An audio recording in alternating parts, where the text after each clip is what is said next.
there is something to be said to have a nice area to work in, like Right. a pretty garden. Like that's why Instagram is blowing up, right? And everybody wants to see. Because you guys didn't grow up on a farm. We did. I Well, did he not. kind of did. He kind of did. He Yeah. grew up more around traditional farming, large hogs, corn and soybeans. We're gonna grow vegetables. Why? Well, we didn't have a CSA plan. We didn't know we were gonna go to farmers markets. We didn't have the why other than we want to do this. So we didn't have a why for why we planted 4,000 square feet of vegetables instead of a small home garden the first year. And so, yeah, glamour. I mean, as we walk through the farm, like I look at it and I think it's beautiful now, but most people just see weeds. It's, Right. You know, with raising a child and then raising your own food, all the things they can learn from that, I think is so important. You've got some pretty nice tomatoes in there. We do. I have some tomatoes I need to pick. I was just like reflecting on like how this garden reminds me like so much of like just in total what our farm is, right? It's How's that? It looks really nice when all of the weeds are down. We put a lot of time and effort into it, and then it gets overgrown, but then you can still come in here and find food and pollinators and I'm surprised how much that died off too, like where Yeah. the spaghetti squash is. yeah. I think it just got decimated by all the not bacteria, but the powdery mildew. Oh. Yeah. Yeah, because we didn't treat any of it. So I saw it starting to get powdery mildew, but then we didn't treat it. Yeah. And the honeydew melons are all still good, and the They do watermelons look good. look awesome. Yeah. I haven't even looked at the sweet potatoes down here for a while. They never got blooms on them. I have no idea what's going on with them. Oh, no. On them, but they have gone crazy. You got the peppers in here Yeah, though. lots of peppers. Huh. Everything needs to be harvested. But so the garden is pretty much a small-scale representation of our life after having a baby, Yeah. where we put a lot of thought and effort into planning, and then think we have more time to weed and kind of do everything than we actually do. Right. And stuff still grows. You just have to get past the weedy look of it Right. and see the weeds as beneficial for what they are, right? Right. They're stabilizing the soil, they're retaining moisture, they're getting pollinators to come to our garden. And so as long as we know where to look for our vegetables and fruits, we can get them still. It just looks really awful to an outsider. My mom kind of has gotten over it, but when she would first come out here and it would be super weedy, she would start to kind of get very anxious. It's Yeah, there's getting something weedy. about like the American culture that wants everything's in like crisp, clean rows. and- Yep. And I get that. Like there is something to be said to have a nice area to work in, like Right. a pretty garden. Like that's why Instagram is blowing up, right? And everybody wants to see Right. these beautiful gardens because they are pretty. They're Right. beautiful to look at and they're amazing to work in, but they are not realistic. They aren't. I mean, No. unless that's all you're doing. So unless Any- if that's all you're doing, all you're doing maybe. in life. Like that's not even counting like feeding yourself. Right. Like, cooking Cooking and caring for dinner. your children and doing all the things like that. Well, and So, then if you know, especially when you're starting out, like we probably way overplanted tomatoes. We probably did not Right. need nearly as many tomatoes as we actually planted. We could have done with less, taken better care of them, pruned them more, and had just as many. So Yeah. it's all a learning curve. but it's always a learning curve. I don't think that you could go I don't think that you could do anything and be done learning. No, Like there's always something I new to 100% learn. agree. Well, and we've talked about that too with like foraging. Like, you know, because we let it go weedy, we get these beautiful flowers that we wouldn't have otherwise gotten if I would have pulled this not knowing what it was. And I love coming out and looking at it, but it's a weed. I mean, technically this is a weed that is beautiful and the bees love it. And there's always butterflies on it, but it's a weed. And a weed by definition is just a plant that's where Where we you don't want it it. to be. Yeah. Technically, these sweet potatoes are weeds right now because We they're did not growing plant all them over. right there. We did not plant them there. We didn't know when we planted them that they vined. I mean, look at them. They've Like they're literally, all over. Oh my gosh, they're like all over there. yeah, they've taken over. Over there. Wow. So luckily they die off with the freeze and they won't, you know, be invasive. But yeah, I mean, they're technically a weed right now. Yeah. I had no idea that they would get like I that. couldn't And they either. were in a raised bed too, so you'd think they would have been contained, but they just like filled right Yeah, over. yeah, I had no idea what they Huh. did. Yeah. Your farm here, Yes. you've got 5 acres, right? We have 5 acres Right. total. We have about 3.5 acres, as we call like the back 40. Right. And then 1.5 to 2 acres. So it's kind of Up like front. the front yard. Right. You know, we've run chickens and we've done farming in the front yard, but most of our stuff we're trying to keep back here. Yeah. And you just finished up chicken processing. Like we just finished processing meat birds. How many chickens did we do? So we processed 100 birds Right. on site. We then took 100 birds to the processor so we could have them FDA inspected and actually sell them to people. Right. Versus having whole chickens, which is what we do when we process on site. Right. So yeah, we got 3 chicken tractors from you guys. Yep, we brought 3 with us. Yeah, but we decided to scale down a little bit. Right. And so we only ended up using 2. We did use 3. No, we used 3. Yeah, you used 3 chicken tractors. We did use 3 chicken tractors. Because it's about 75 birds per tractor. Yep. According to the Salatin style, which Right. is what we had and what you had. Mm-hmm. Then back here, this weed growth, that's the asparagus. Right. This is all asparagus patch. This is our first year letting it go this fallow after we harvested. So normally we harvest, then weed all year. And again, with a 1-year-old, not sustainable. So this year we said we're going to let it go fallow. We're going to let everything go to seed. We're going to bush hog it down in the fall, right before it starts to kind of freeze over. We're going to spread compost all over it and then lay a tarp on it so we get a stale seed bed in the spring. The asparagus then get to come up. We get to harvest them easily. So that won't sterilize the asparagus? It will not, no, Okay, because that's asparagus, you could actually, I can't remember the name for it, but you could actually mound your asparagus as it starts growing, and that's where you get like the white asparagus, because you prevent sunlight from getting to them. They just keep growing. Interesting. Yeah, so we'll have plenty of time to get the tarp off in the spring before the asparagus starts coming in. Okay. So this is kind of a trial. It's been really fun, actually. It's been a lot less work for us, not weeding it, but then it's been an awesome habitat. So we'll come out here in the evenings when the mosquitoes are crazy, and we have dragonflies all over, because this has been like a nice little habitat for them, which we haven't had before. We've had some dragonflies, but you'll see like 30 dragonflies out here eating mosquitoes. Fun little permaculture mixed into our farm here. That's really cool. Unplanned. Yeah. Right? It's like you stop, you observe, you let nature do its thing, and then you make a plan for how you want to deal with it. Would you say that that's like the premise to your farm right now? Is like stop, observe, make a plan, stop, observe, make a plan? 100%. Okay. When we first started, we were mainly focused on permaculture farming, which is what we wanted to do. But the main principle of that is sit and observe. Right. And I could not do that when we first moved here. I wanted to immediately go. So I'm like, I watched it rain once. I know where the water flows. Once I watched a rainstorm. And then I just started, putting plots into place and essentially saying, here's my plan for you. Nature said, I have a different plan. Yes, though. exactly. Nature said no. And so we've kind of been fighting nature the last few years and are now taking a step back this year. Yeah, and really trying to stop, watch what our land's doing, watch what the insects are doing, watch what the predators are doing. The predators. Yeah, the predators. And then really make a plan. Okay. And we're doing that with a lot of areas. So even the hoop house that we had all the materials for several years, we didn't put up, which I'm really glad we didn't, because the area we were going to put it in floods regularly. I didn't know that. Yeah, so if we were to put it one plot over, which we were going to do, put the hoop house in the middle here, have vegetable production on each side, this plot floods really bad. This plot here is just to the left of the hoop house. You were going to put the hoop house here. Correct. But you moved it when you realized that it floods so bad over there. So had we done all this work and then realized it floods, we would have been very upset. Yeah. So you talking about taking a step back this year. Yes. So that kind of coincides with how we got here. Right. So you aren't just a farm that we found on Google. No, you were a farm that I found on Facebook. Years ago. A few years ago. And now we are currently your landlords, technically. That's right. Yeah. So you found us on Facebook. Yes. And we were pregnant at the same time. And we were both kind of, I wouldn't say you were the sole owner operator of your farm, but that's kind of how I saw you on Facebook. Yeah. Somebody who was in a very similar position. Right. A woman, my age, trying to do a farm with a kid. I was pregnant and I had no idea what I was doing.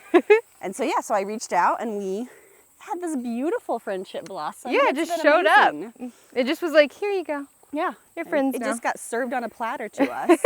And it took no work and no effort Yeah. at all. And then as soon as we were like, hey, we don't really want to farm anymore. And you're like, I totally understand why. Mm-hmm. And we're like, we don't know where we're going to go though. And you're like, you can come to my house. Yeah, I was like, come to our farm. We also don't know if we want to farm this year or not. We'll figure it out together. Exactly. And I think that was hard for you. Yeah. It was hard for us to it was hard for me. It was not hard for my husband at all to step back. He was like, thank God we get a break.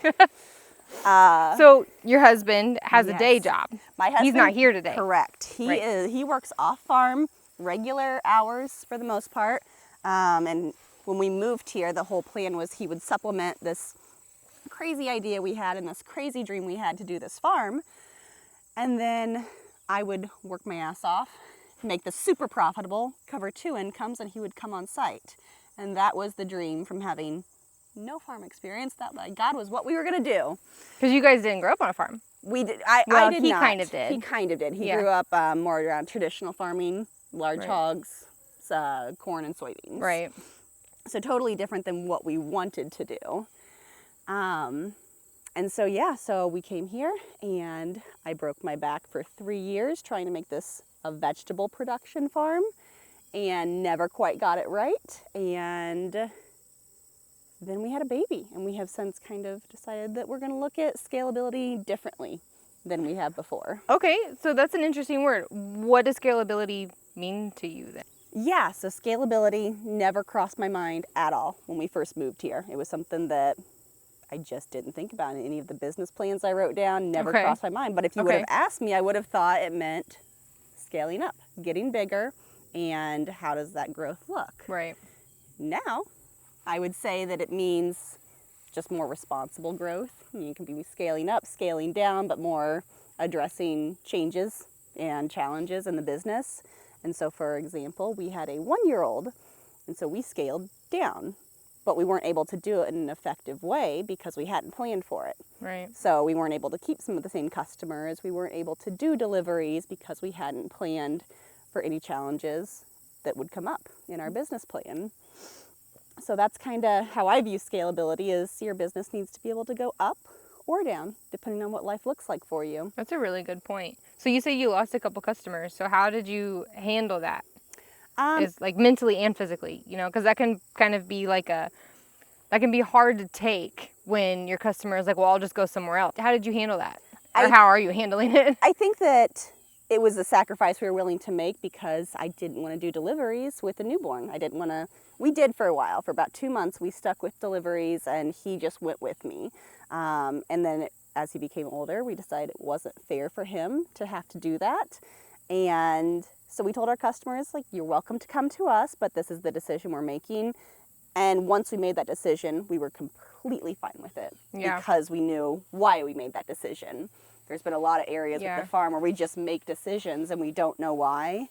And this was one where it's like we knew exactly the why for what we were doing. Okay, so you've made decisions, but you didn't know why. What decisions would those be that you made and you didn't know why? Oh, I would say the entire farm plan when we first started of why the whole thing. It was, we're going to grow vegetables. Why? Well, we didn't have a CSA plan. We didn't know we were going to go to farmers markets. We didn't have the why other than we want to do this. So we didn't have a why for why we planted 4,000 square feet of vegetables instead of a small home garden the first year. And it failed, right? Like, we didn't have a why for why we went so big. We didn't have customers that supported that. There was no why. Right. And so that's a big change that we've made, instead of just doing because you saw somebody else do it, or because you follow Joel Salatin, or you follow anybody else.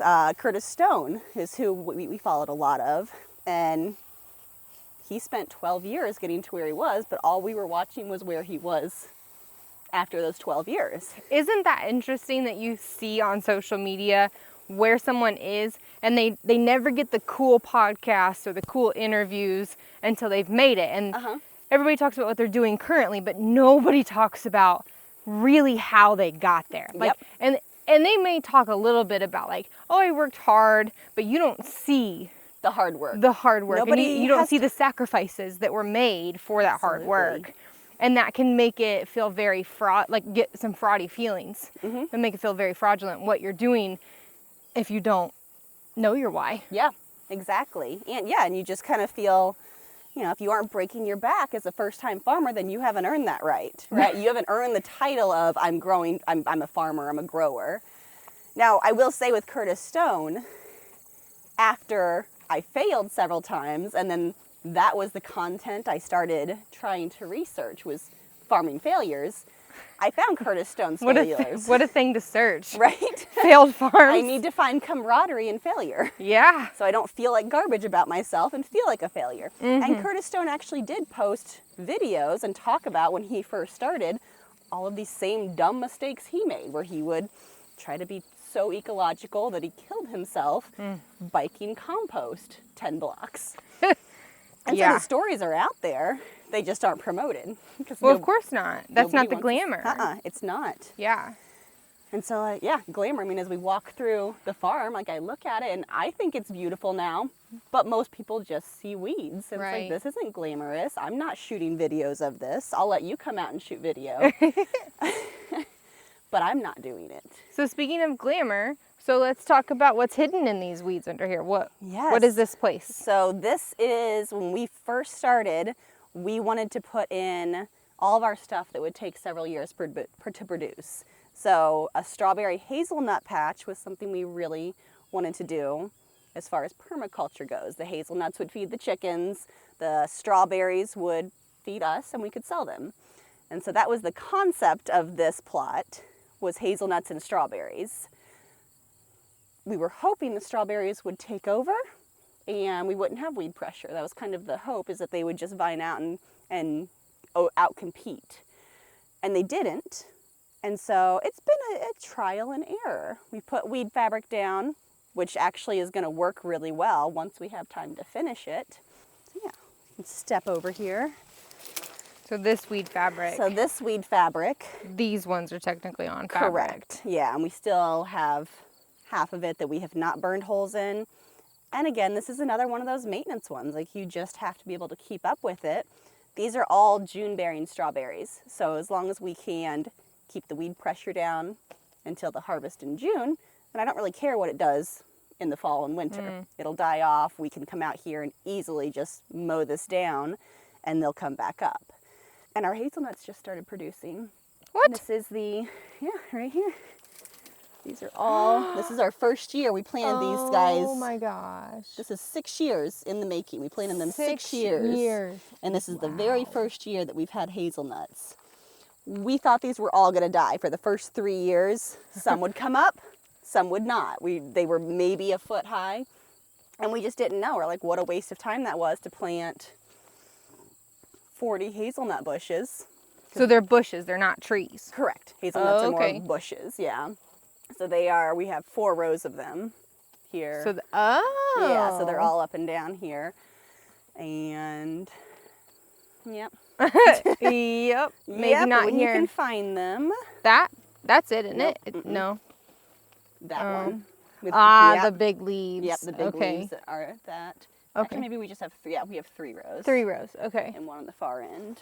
So you did this weed fabric. How do you feel, because what maybe we can't see on camera is where the yellow flowers are. That's just open strawberry patch. Correct. That's not weed fabric patch. Correct. So how do you feel the differences? It's kind of a nice little trial to be able to see. How do you feel about that? The first 2 years, I really enjoyed having no weed fabric down because the biodiversity really decreased the amount of predators we had getting our strawberries. Okay, so like no birds. No and birds, raccoons yeah, and because stuff. they all the clover really covered the strawberries, but the strawberries produced, it was prolific. The 3rd and 4th year, we noticed that our strawberry production went way down as the weeds started to become more prevalent. Yeah. As the weeds prospered, the strawberry production went down. The strawberries did not prosper. They did not do well. So that was when we actually decided to put the weed fabric down and then do a comparison to see, do we get good production, decreased pest pressure with the weed fabric? We actually get more pest pressure with the weed fabric. So we're trying to find a nice middle ground Yeah. of how do we keep the wildness, decrease the pests, but make it easy to harvest. 'Cause Yeah. you harvested strawberries. Yeah. It's fun. It's like a treasure hunt. Yeah. It only works well, though, for home scale. It would not work if we were trying to sell them. No, It's way I too much completely agree. labor. Or maybe even a U-pick. Yeah. And maybe like even flowers could be in there with it, and you could harvest flowers with it and Yes. strawberries. Yep. But yeah, if you just want like to go to the grocery store and get a quart of strawberries, this is hard Yeah. to do. This is hard work. And even in the weed fabric, I mean, the weeds still come up. Now, we let this go. We kind of neglected this. Right. Again, we have a 1-year-old, so this year a lot of stuff went by the wayside. But I do think we're going to try weed fabric as the primary way to grow our strawberries. Okay. We'll let this go wild. We'll still let there be wild strawberries in here. Well, you have wild strawberries all over the farm. Anyway, just naturally. We do, but those are the tiny, tiny little The ones, itty ones, that yeah. nobody wants to eat because they aren't sweet. So we will let the wild be wild and be a pollinator area. We want to have wild areas on the farm. And then we're going to transition more to weed fabric and then try work within that system. Okay. Since labor is really important. 'Cause Right. It's mainly just me out here. Kent sometimes comes on the weekends or maybe after work if he's Right. not worn down. So labor is a big thing for us. Yeah. Especially with a 1-year-old. Especially with a 1-year-old who makes things not easy, just harder. Yeah. More fun, but definitely harder. Yeah, definitely harder. Yeah. So speaking of going wild, Yes. what is this patch over here? What do you have going on? The whole 5 acres back here used to just be a hayfield. Okay, so 6 that's years ago. all of this. Yeah, 6 years ago, this was all hayfield. Our 3rd year, we knew that we didn't want to keep mowing grass because we think it's unnecessary. It's a waste of resources and time and money. And so we wanted to kind of create start more of a natural forest. We kept saying food forest. Okay. So that's kind of how this started, was we put 40 fruit trees in. Oh. So we've got 20 persimmons and 20 peaches is what we originally planted. Okay. And as we were still mowing a ton. We planted the trees, but we were still mowing everything. And so we partnered with the city and we got wood chips delivered from local tree trimmers. And we covered, I can't even remember how many square feet this is. It's a lot. It's like 16,000 square feet all the way. And so we covered it in wood chips. We didn't let it go prairie. We covered it in wood chips. And then we let everything natural just come in. We haven't managed it at all.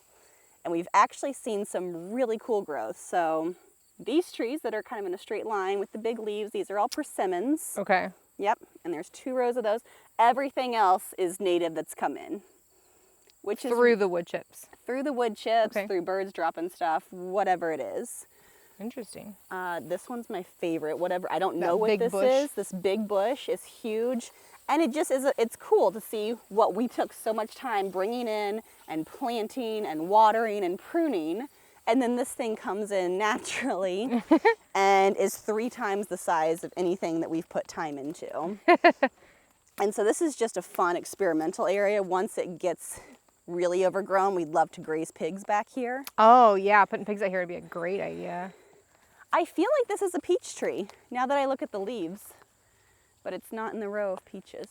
It's like a twisted vine under there. Yeah, I think that this might be a peach tree. Really? It's got the similar leaves. I've got a peach tree right over here. No, it is not a peach tree. I don't think it's a peach tree. It's something like viney sagebrush or Viney? something. Huh. Interesting. Yeah, a lot of our peach trees did not take. But yeah, it's kind of been really fun to just watch this develop because it was a hayfield. And when you back away and you stop messing with nature, it does some really cool things. Yeah. And so it's increased our pest pressure, I'm sure, with more places to hide and more habitat. But I think Maybe that's kind of the point. yeah, once this kind of gets out of its ugly teenage stage, I think this will be a really cool part of our farm.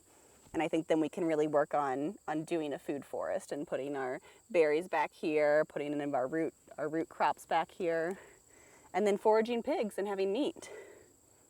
Then that was one of the original plans, is we had no woods and we really needed some shade Yeah.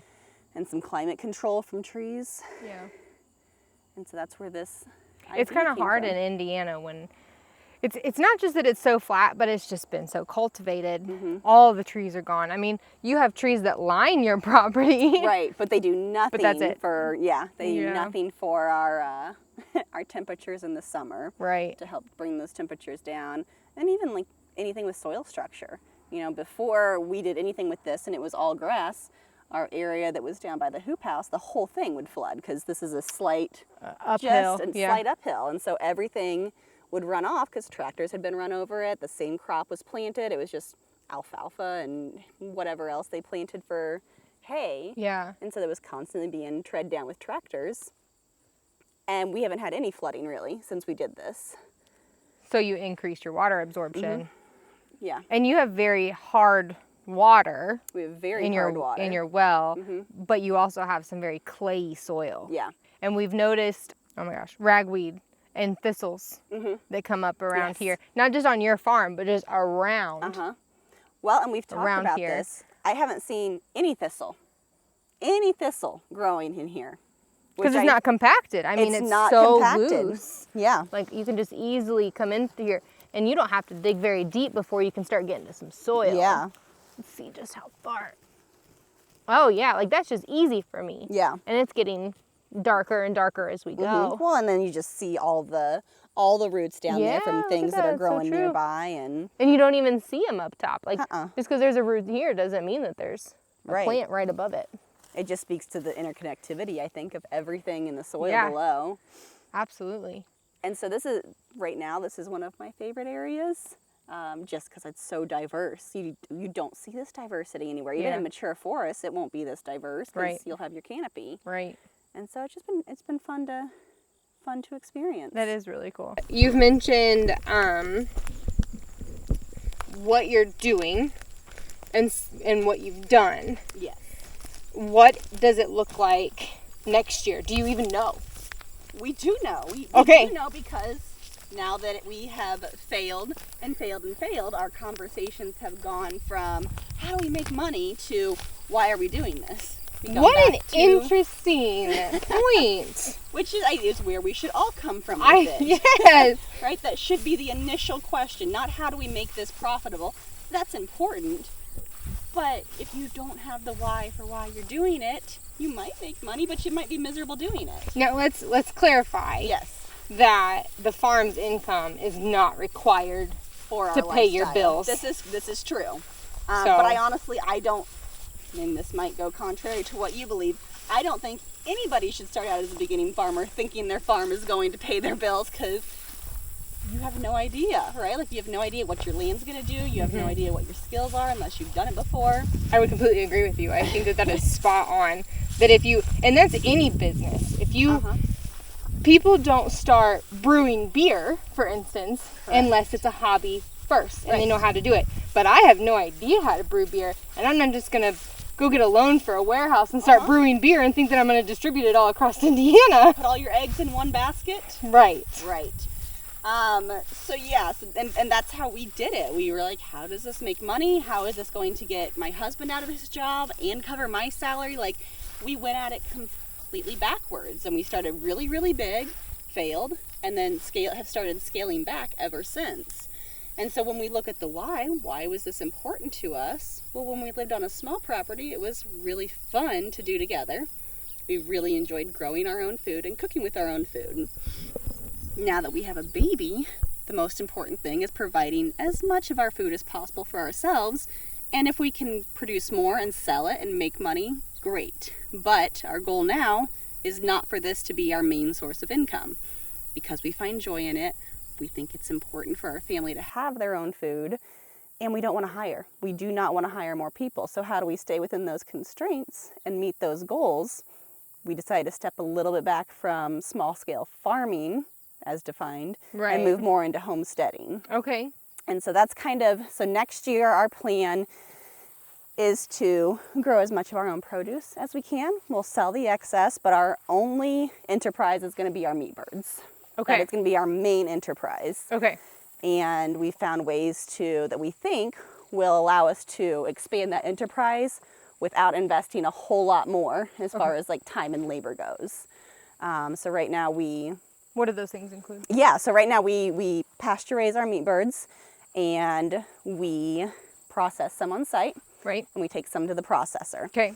What we're going to change next year is we're going to do them on pre-order.